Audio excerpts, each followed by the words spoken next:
पक्षप्रमुख उद्धव ठाकरे यांच्या उपस्थितीमध्ये शिवसेना भवनामध्ये महत्त्वाची बैठक होणार आहे। राज्यातील जिल्हा संपर्क प्रमुख आणि जिल्हा प्रमुख या बैठकीला उपस्थित राहणार आहेत। संघटनात्मक मुद्द्यांवर चर्चा होण्याची शक्यता आहे। अकोल्यातील अकोट फाईल पोलीस ठाण्याच्या हद्दीमध्ये एमआयएम आणि काँग्रेसच्या नगरसेवकांमध्ये संघर्ष झाल्याची घटना घडली आहे। रात्रीच्या दरम्यान एमआयएमचे नगरसेवक सय्यद रहीम सय्यद हाशम आणि काँग्रेसचे नगरसेवक अब्दुल सलाम अब्दुल करीम यांच्या जुन्या वादातून मोठा वाद झाला। या वादानंतर दोघांचेही समर्थक जमा झाले आणि हा वाद चिघळला। जळगाव जिल्ह्यामध्ये मनसेची आढावा बैठक पार पडली। जिल्हाध्यक्ष गजानन राणेंच्या उपस्थितीमध्ये ही बैठक झाली। जिल्हा परिषद निवडणुकीचा या बैठकीमध्ये आढावा घेण्यात आला। अखेर 2 दिवसांनंतर झालेल्या मार्च अखेर आलाय, त्यामुळे लक्षात घेता हा सगळा दिवस लक्षात घेता राज्य सरकारने शासन निर्णयांना मंजुरी देण्याचा सपाटा लावलेला आहे। यासाठी चक्क रविवारी सुट्टीच्या दिवशी जवळपास 103 हून अधिक निर्णय सरकारच्या अधिकृत संकेतस्थळावर जाहीर करण्यात आले। यातला बहुतांश निर्णय हे निधी आणि अनुदान वाटपासंदर्भात असल्याचे दिसून येत आहे।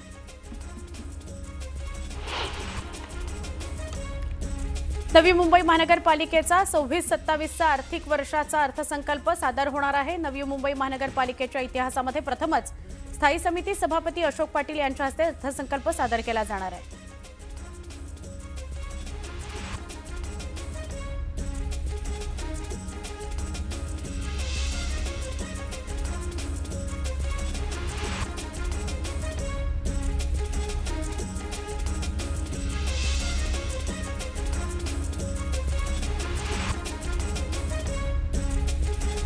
आर्थिक वर्ष 2025-26 चा थकीत मालमत्ता कर जमा करण्याकरता 31 मार्च ही अंतिम मुदत असणार आहे। करदात्यांना वेळेत सुलभतेने कर भरता यावा याकरता 30 आणि 31 मार्चला सकाळी 8 ते रात्री 12 वाजेपर्यंत नागरी सुविधा केंद्र सुरू ठेवण्यात येणार आहे।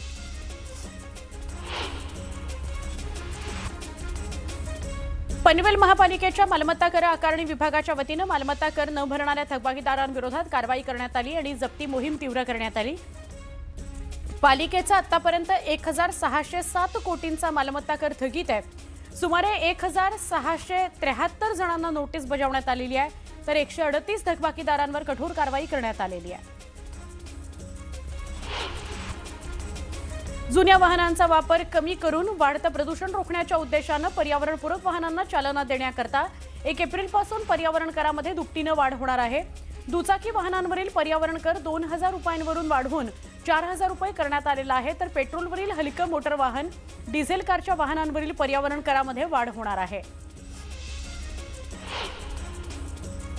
नागपूर शहरातील फुटपाथवर असलेले अतिक्रमण हटवण्याचे केंद्रीय मंत्री नितीन गडकरी यांनी निर्देश दिलेले आहेत। शहरामध्ये 24 तास पाणी देण्याकरता काय अडचणी आहेत, नळगळती होत असताना उपाययोजना का केल्या नाहीत, असं म्हणत OCWच्या अधिकाऱ्यांनी खडसावलेला आहे। नितीन गडकरींनी त्यांना खडसावलेला आहे। पुढे जाऊया, उष्णतेच्या बातमीकडे वळूया। राज्यात उष्णतेची लाट तीव्र झाली आहे। आतापर्यंत 2.5 लाख जणांची तपासणी करण्यात आली आहे। यामध्ये 5 उष्माघाताचे रुग्ण आढळलेले आहेत। राज्यभरात पारा 40 अंशांवर गेलेला आहे। ठिकठिकाणी नागरिकांची तपासणी केली जाते आहे।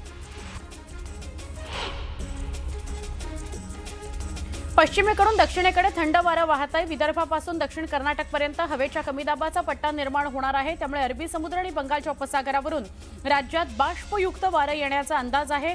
त्यामुळे पुढील 3 दिवस राज्यातील बहुतांश ठिकाणी सोसाट्याच्या वाऱ्यासह पाऊस आणि तुरळक ठिकाणी गारपीट होण्याची शक्यता हवामान विभागाने वर्तवली आहे।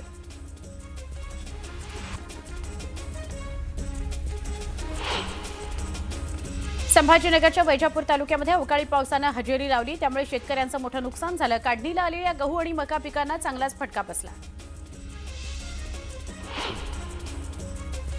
भुसावळ तालुक्यातल्या दीपनगर औष्णिक वीज निर्मिती प्रकल्पातील राखेचं पाणी हे नदीत सोडलं जात असल्याचा धक्कादायक प्रकार समोर आलाय। त्यामुळे राख नदीच्या पाण्यात मिसळते आणि पाणी दूषित होतं, असा आरोप ग्रामस्थांकडून होतोय। अनेक आजार बळावण्याची भीती त्यामुळे व्यक्त केली जाते। या प्रकरणी तातडीने उपाययोजना करावी अशी मागणी केली जाते। धाराशिव जिल्ह्यातील बाजारामध्ये वांग्याची आवक वाढली आहे। वांग्याचा दर आवक वाढल्याने घसरलाय। निर्यात बंद असल्याने त्याचा फटका वांग्याच्या दराला बसतो आहे। एलपीजी गॅसच्या तुटवड्यामुळे मुंबई आणि आसपासच्या शहरातील 70 ते 75% हॉटेल व्यवसाय बंद असल्याने कांद्याच्या मागणीत मोठी घट झाली आहे। याचा थेट परिणाम मुंबई एपीएमसी कांदा बाजार आणि बटाटा बाजार इथं दिसून येतोय। उठाव नसल्याने बाजारामध्ये कांद्याचे दर घसरलेले आहेत। मोठ्या प्रमाणात माल पडून आहे, साठवून आहे। हॉटेलमध्ये मोठ्या प्रमाणावर होणाऱ्या कांद्याचा वापर हॉटेल बंद असल्यामुळे थांबलेला आहे। मुंबईच्या छत्रपती शिवाजी महाराज आंतरराष्ट्रीय विमानतळावर प्रवाशांचा विसराळूपणा वाढल्याचं समोर आले। 2025 वर्षामध्ये तब्बल 90,000हून अधिक वस्तू प्रवासी विसरलेले आहेत। गेल्या वर्षाच्या तुलनेमध्ये यात 35% वाढ झालेली आहे। देशातील सगळ्यात मोठ्या बंदराला जोडणाऱ्या तवा ते वाढवण द्रुतगती महामार्गाच्या बांधकामाचा मार्ग अखेर मोकळा झालेला आहे। या महामार्गाच्या बांधकामासाठीच्या आर्थिक निविदा नुकत्याच खुल्या करण्यात आल्या। यात जे कुमार इन्फ्रा प्रोजेक्ट्सनी बाजी मारलेली आहे।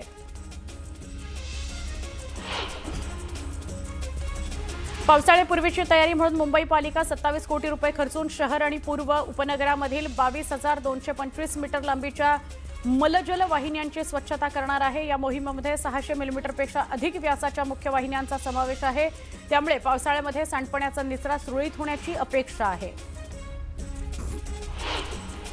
संतोष देशमुखांच्या आठवणीत बंधू धनंजय देशमुख यांनी मानेवर टॅटू काढला आहे।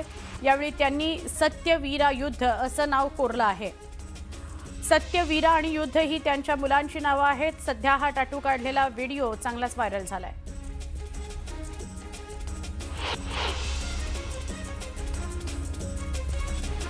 बीडच्या केज तालुक्यामध्ये उभारण्यात आलेल्या पवनचक्कीच्या टॉवरवर चढून तार चोरीचा प्रयत्न करताना टॉवर कोसळल्याची घटना शनिवारी रात्री घडली। यामध्ये 2 चोरट्यांचा मृत्यू झाला। यानंतर या चोरट्यांच्या टोळीतील इतर सदस्यांनी रस्ते अपघाताचा बनाव करत त्या दोघांचे मृतदेह परभणी इथं नेले। त्या ठिकाणी हा प्रकार समोर आला। अविनाश पाटोळे आणि आकाश आडे अशी मृत्यू झालेल्या दोघांची नावं आहेत। मुंबईला थेट नवी मुंबईशी जोडणारा महत्त्वपूर्ण शिवडी न्हावा अटल सेतू मार्ग सुरू झाल्यापासून आतापर्यंत या मार्गावरून 2 कोटी वाहनांनी प्रवास केलेला आहे। त्यातून दर दिवशी सरासरी 24,800 वाहनांनी प्रवास केलाय। प्रवासी संख्येच्या अपेक्षित उद्दिष्टापासून हा मार्ग अद्याप बराच दूर आहे। 600 थांब्याचं आधुनिकीकरण करण्याचा बेस्टचा मानस असला तरी आतापर्यंत फक्त 148 बस थांब्यांचं काम झालेलं आहे। 37 थांब्याचं काम सुरू आहे। अनेक बस थांब्याचे छप्पर तुटलेले आहेत। काही ठिकाणी बसण्यासाठी बाकांची कमतरता आहे। काही ठिकाणी बाक अस्वच्छ आणि तुटलेले आहेत। शहरात एकूण 6,000हून अधिक बस थांबे आहेत। यातील काही आश्रयस्थानक तर काही फक्त पोल स्वरूपामध्ये आहेत। लातूर जिल्ह्याच्या निलंगा तालुक्यातील हडगा इथं शॉर्ट सर्किटमुळे शेतात भीषण आग लागली। या आगीत शेतकऱ्यांचं 20 लाखांचं नुकसान झालं। शेतातील गोडाऊनमध्ये सोयाबीन आणि इतर शेतीसाठी लागणारं साहित्य साठवून ठेवण्यात आलं होतं। या आगीत सगळं जळून खाक झालं। भोसले घाटातील अपघातग्रस्त केमिकल टँकर अखेर हटवण्यात आले। पहाटे 3च्या दरम्यान तज्ज्ञांच्या मदतीनं ही कारवाई करण्यात आली। टँकरमधील केमिकल दुसऱ्या टँकरमध्ये हलवण्यात आलं होतं। गळतीमुळे काही काळ एक लेन बंद ठेवण्यात आली होती। पोलीस आणि अग्निशमन दलानं रात्रभर घटनास्थळी कडेकोट बंदोबस्त ठेवलेला होता। बालाघाटवरून इतवारीकडे येणारी मेमू रेल्वे नागपूरजवळ रेल्वे रुळावरून घसरली। गाडीचा वेग कमी असल्यानं मोठा अनर्थ टळला। सुदैवानं अपघातात कोणतीही जीवितहानी झाली नाही। म्हाडाच्या मुंबई मंडळाच्या घरांच्या सोडतीची प्रतीक्षा अखेर संपली आहे। मुंबईतील 2640 घरांकरता जाहिरात प्रसिद्ध होणार आहे। आजपासून या घरांच्या सोडतीकरता नोंदणी, अर्ज विक्री, स्वीकृती प्रक्रिया सुरू होणार आहे। शैक्षणिक वर्ष 2026-27 साठी मास्टर ऑफ कॉम्प्युटर ॲप्लिकेशन म्हणजे MCA या पदव्युत्तर अभ्यासक्रमाची सीईटी प्रवेश परीक्षा 30 मार्चला होतीये। MCA साठी राज्यात 55,567 विद्यार्थी प्रवेश परीक्षा देणार आहेत। राज्य मंडळाशी संलग्न असलेल्या प्राथमिक, माध्यमिक आणि उच्च माध्यमिक शाळांना 2 मे पासून उन्हाळी सुट्टी जाहीर करण्यात आलेली आहे। 26-27 या शैक्षणिक वर्षाकरता सगळ्या शाळा 15 जून पासून सुरू करण्याचे आदेश शिक्षण संचालनालयानं दिलेले आहेत। त्यामुळे विदर्भासह राज्यातील शाळा यंदा प्रथमच एकाच दिवशी सुरू होणार आहेत। येडेश्वरी देवीच्या मंदिरामध्ये चैत्र पौर्णिमा यात्रेची लगबग सुरू झालेली आहे। रंगरंगोटी, स्वच्छता, पिण्याच्या पाण्याची तसंच सावलीची व्यवस्था या कामाला सुरुवात झालेली आहे। यात्रेमध्ये यंदा 15 लाख भाविक दर्शनाकरता येणार आहेत असा अंदाज आहे।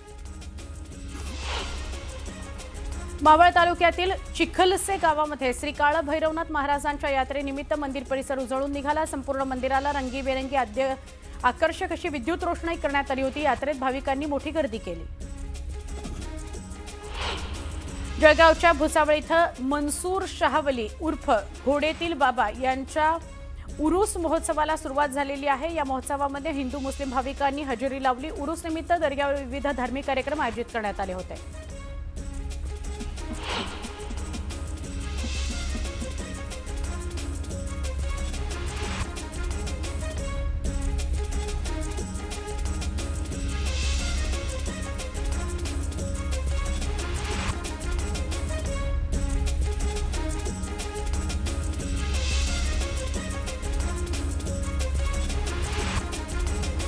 घरगुती गॅस सिलेंडर काळ्या बाजारामध्ये मिळवून धंदा सुरू ठेवणारी हॉटेल्स पोलिसांच्या रडारवर आलेली आहेत।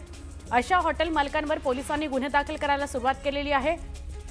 मुंबईतील जोगेश्वरी इथल्या एका हॉटेल मालकावर पोलिसांनी कारवाई केली। त्याच्याकडून घरगुती आणि व्यावसायिक सिलेंडर जप्त करण्यात आले। आखाती देशातील युद्धाच्या पार्श्वभूमीवर पाईपद्वारे नैसर्गिक वायुपुरवठा जोडण्यांमध्ये मोठी वाढ झालेली आहे।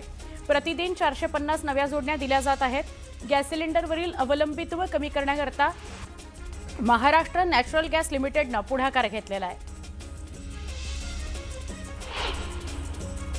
अमेरिका आणि इराणमध्ये सुरू असलेल्या युद्धामुळे भारताच्या अर्थव्यवस्थेचा वेग मंदावला। युद्धाचा भडका आणि आंतरराष्ट्रीय बाजारात कच्च्या तेलाच्या वाढलेल्या किमतींमुळे देशातील उत्पादन खर्च वाढलेला आहे।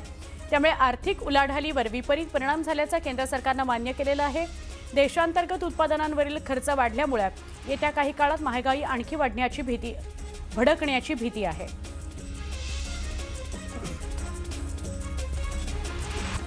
मुंबईसह राज्यात गुन्हेगारी वाढतीये। त्यामुळे एआय सारख्या आधुनिक तंत्रज्ञानाद्वारे गुन्हेगारांना जेरबंद करण्याकरता महानेत्रज्ञ ही सीसीटीव्ही प्रणाली विकसित करण्यात येते।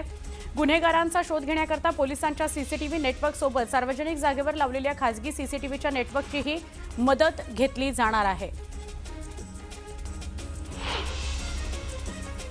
विधानसभा उपाध्यक्ष अण्णा बनसोडे 2 दिवस दिल्ली दौऱ्यावर आहेत। मुंबईतील दादरच्या इंदू मिलमध्ये साकारल्या जाणाऱ्या भारतरत्न डॉ. बाबासाहेब आंबेडकरांच्या पुतळ्याचं काम प्रसिद्ध शिल्पकार राम सुतार यांच्या गाझियाबाद इथल्या कारखान्यामध्ये सुरू आहे। भारतरत्न डॉ. बाबासाहेब आंबेडकर यांच्या पुतळ्याच्या कामाची पाहणी विधानसभा उपाध्यक्ष अण्णा बनसोडे यांनी केली आहे। भिवंडी शहरातील जैन धर्मियांकडून कलश यात्रा काढण्यात आली होती। या कलश यात्रेचं ठिकठिकाणी महिलांनी दीप पेटवून आणि थाळी वाजवत स्वागत केलं। आखाती देशांमध्ये सुरू असलेल्या युद्धजन्य परिस्थितीच्या पार्श्वभूमीवर विश्व शांतीसाठी जप करत जगभरामध्ये शांतता नांदावी आणि निरपराध नागरिकांचे जीव वाचावेत यासाठी विशेष प्रार्थना करण्यात आली। पंजाबच्या लुधियानामध्ये प्रशासनाच्या हलगर्जीपणामुळे एका दुचाकीस्वाराचा अपघात झाला। बाईकवरून वडील आपल्या मुलासोबत घरी परतत होते। यावेळी ते अचानक उघड्या गटारामध्ये जाऊन कोसळले। या अपघातामध्ये दोघंही जखमी झालेले आहेत।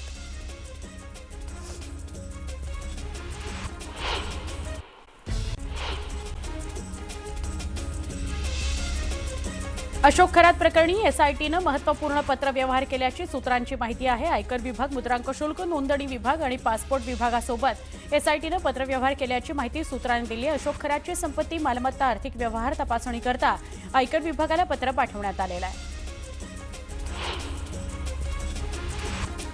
भोंदू खरातच्या पोलीस कोठडीमध्ये वाढ करण्यात आलेली आहे। खरातला 1 एप्रिलपर्यंत पोलीस कोठडी सुनावण्यात आली आहे। खरात विरोधात असलेले आरोप अतिशय गंभीर असल्याचं कोर्टाचं म्हणणं आहे।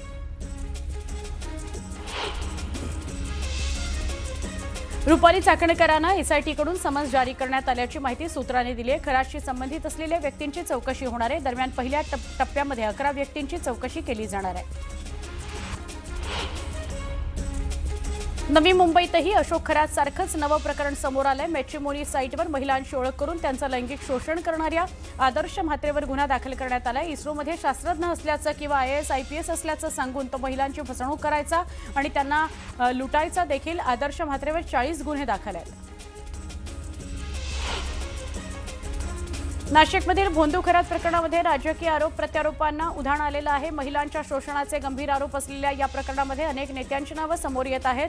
काही नेते केवळ दर्शनाकरता गेल्याचं सांगितलं जात असताना मंत्री दीपक केसरकर यांच्या भेटीवर एकनाथ खडसे यांनी संशय व्यक्त केलेला आहे।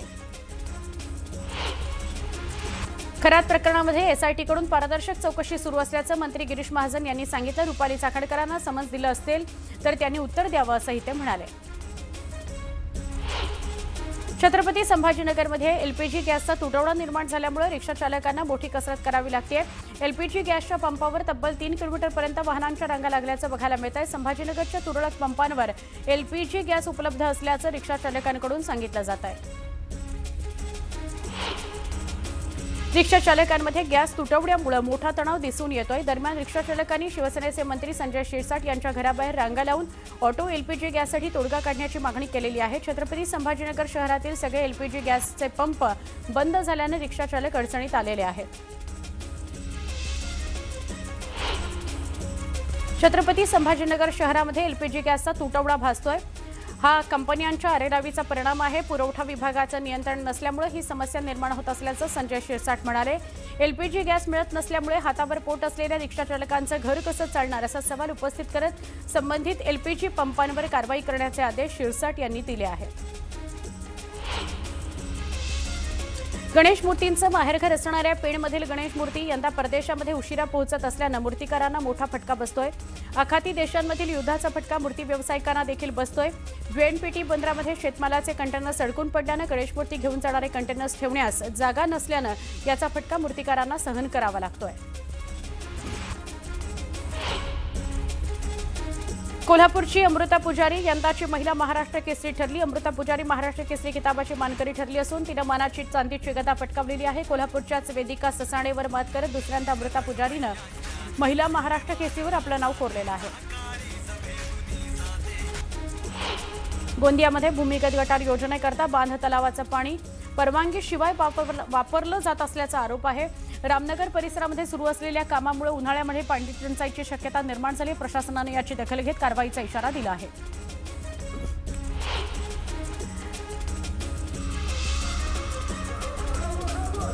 जुन्नर तालुक्यातल्या खोडदमध्ये बैलगाडा शर्यतीचं आयोजन करण्यात आलं होतं। बैलगाडा शर्यतीत एक काळजाचा थरकाप उडवणारा क्षण बघायला मिळाला। घाटात शर्यत सुरू असताना बैलांच्या पुढे धावणारी घोडी आणि घोडेस्वार बैलगाड्याखाली सापडले। यात घोडेस्वार थोडक्यात बचावला। गडचिरोली चामोर्शी या मार्गावर भीषण अपघात झालाय। लग्न सोहळा आटोपून परतणाऱ्या वऱ्हाड्यांची कार आणि ट्रॅव्हलर्सची भीषण धडक झाली। या भीषण अपघातामध्ये आतापर्यंत 6 जणांचा मृत्यू झालाय। अन्य 5 जण गंभीर जखमी झालेत। सध्या रुग्णालयामध्ये उपचार घेत असलेल्या जखमींपैकी काहींची प्रकृती अत्यंत चिंताजनक झालेली आहे। मृतांचा आकडा वाढण्याची भीती आहे। छत्रपती संभाजीनगरमधील गजानन रुग्णालयामध्ये आग लागली। एसीमधील शॉर्ट सर्किटमुळे आग लागली। प्राथमिक माहिती समोर येते। अग्निशमन दलानं तात्काळ धाव घेतली। आग आटोक्यात आणली। सुदैवानं यामध्ये कोणत्याही रुग्णाला दुखापत झालेली नाही। शिरूर तालुक्याच्या वरुडे धामारी रोडवर भीषण अपघात झाला। भरधाव कार थेट रस्त्याच्या कडेला असलेल्या खांबावर जाऊन धडकली। त्यानंतर शेजारच्या खड्ड्यात पडली। चालकाचा वाहनावरील ताबा सुटलाय आणि हा अपघात झालाय अशी प्राथमिक माहिती आहे। या अपघातामध्ये सुदैवानं कुणीही जखमी झालेलं नाही। जळगावच्या खोटेनगरामध्ये पोलीस ठाण्यापासून अवघ्या 500 मीटरवर बंद घरामध्ये चोरीची घटना घडली आहे। चोरट्यांनी चांदीचं साहित्य, टीव्ही आणि इतर वस्तू लंपास केल्या। 2 चोरटे दुचाकीस्वार येताना सीसीटीव्हीमध्ये कैद झालेत। ते तब्बल तासभर घरात होते। अकोल्याच्या मूर्तिजापूर तालुक्यातील बीड गावामध्ये गव्हाच्या पेंड्यांना भीषण आग लागली। यात 50 ते 60 क्विंटल गहू जळून खाक झाला। शॉर्ट सर्किटमुळे आग लागल्याचा आरोप आहे। लाखोंचं नुकसान झालंय। पंचनाम्यामध्ये कमी नुकसान दाखवल्यानं शेतकरी संतप्त झालेले आहेत। कराडच्या शहापूरमध्ये शेतात काम करताना बिबट्यानं 3 शेतकऱ्यांवर हल्ला केला। यात तिघेही गंभीर जखमी झाले। त्यांच्यावर रुग्णालयात उपचार सुरू आहेत। एका शेतकऱ्यानं कोयत्यानं प्रतिकार केल्यानं त्याचा जीव वाचला। मात्र गावात भीतीचं वातावरण आहे।